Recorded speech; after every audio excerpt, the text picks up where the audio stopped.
Hey guys, welcome to our channel.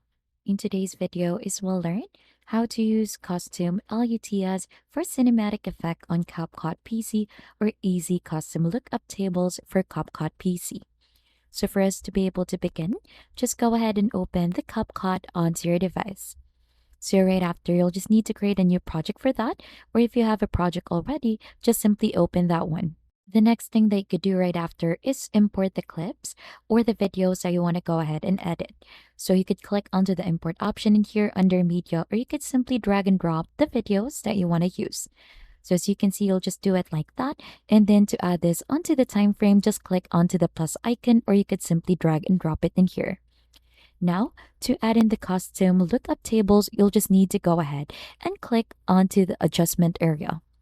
So if you click onto this one, you should be able to see in here the LUT. So simply click onto that and you could go ahead and import your LUT in here.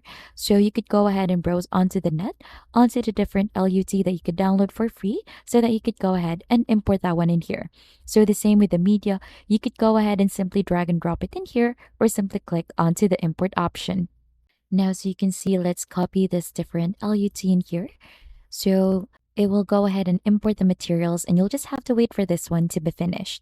Now, once it is done, it should look something like this.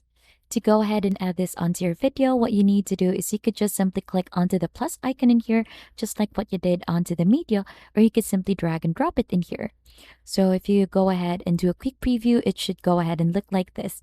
So the video has been updated already. You could adjust this as per your liking. And also, you could do some adjustments here onto the right side. So there are a lot of options to choose from. You could also adjust its strength. Also, there is a skin tone protection that you could turn it on to make the skin tone more natural, and you could make furthermore adjustments onto your video. So once you're already satisfied, you can go ahead and export the video and save it onto your device. And that is just basically it, how you use the custom LUTs for cinematic effect on Capcut. And if you think this has been helpful, don't forget to hit the like, subscribe, and we'll see you on to our next video.